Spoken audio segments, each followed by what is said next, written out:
Hey guys, welcome to the channel. It's Jack with Stronghold Strength and Conditioning.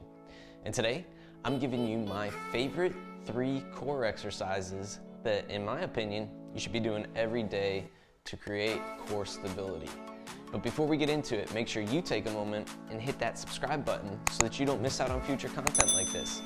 Every Thursday, I'm putting out videos showing you how to resolve aches and pains, prevent those injuries, and overall optimize your performance in the gym and outside of it. And you don't want to miss out on that, so go ahead and click it. Ready? Let's dive into this one.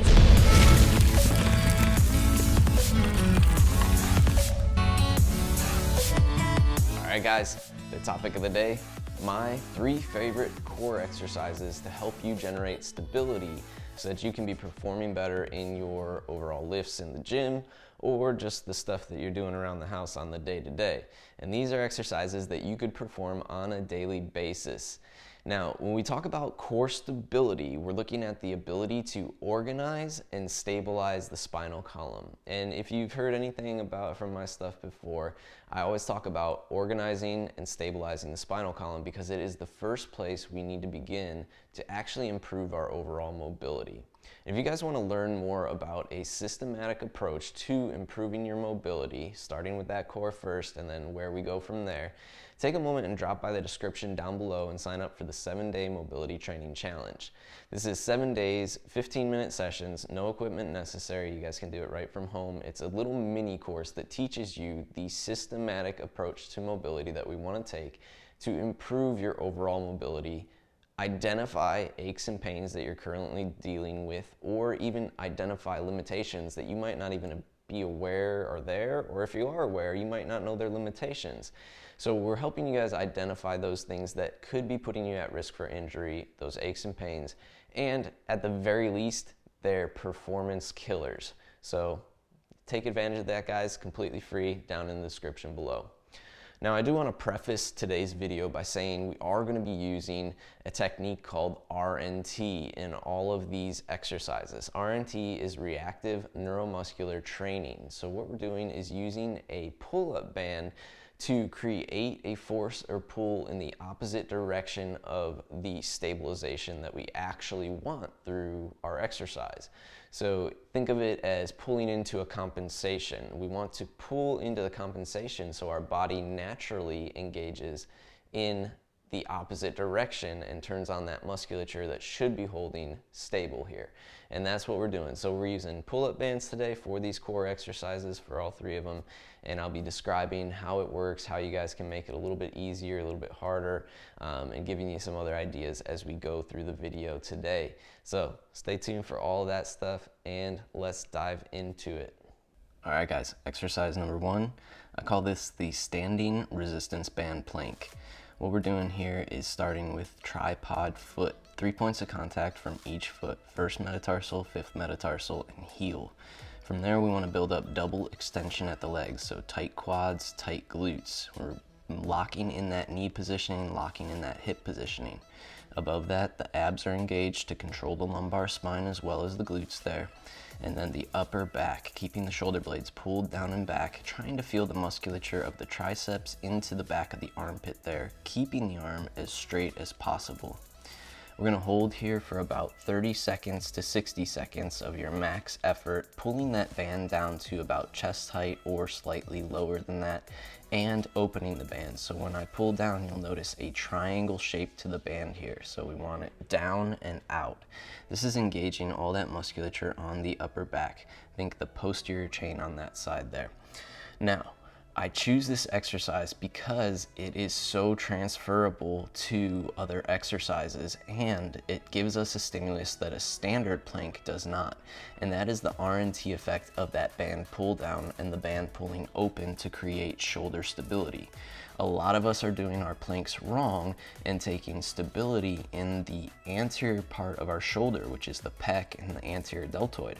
Those tend to get overworked because we normally lack the external rotation there and the ability to retract and depress our scapula in a lot of cases. So think this transfers to any standing exercise such as the squat, a deadlift, a strict press, any of those. We can even take some things here and transfer it into something like a bench press, because we're learning a pillar concept and the idea of generating tension through our core and being able to maintain that in a hold.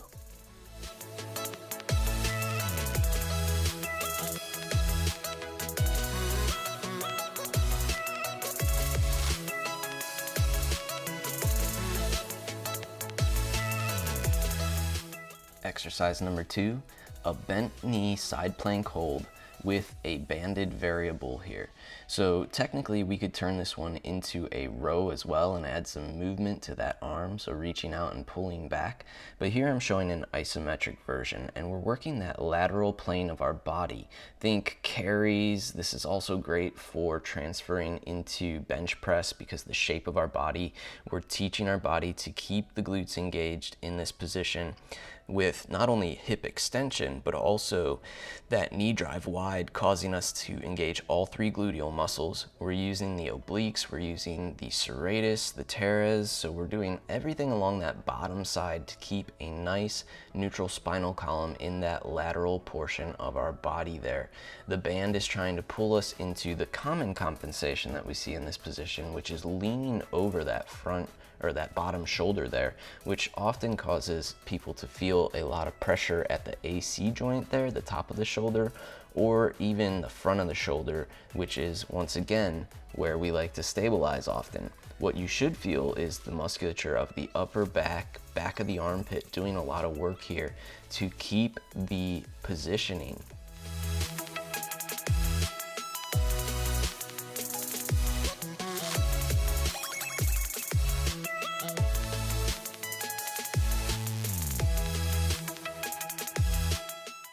And exercise number 3, a Pallof isometric hold.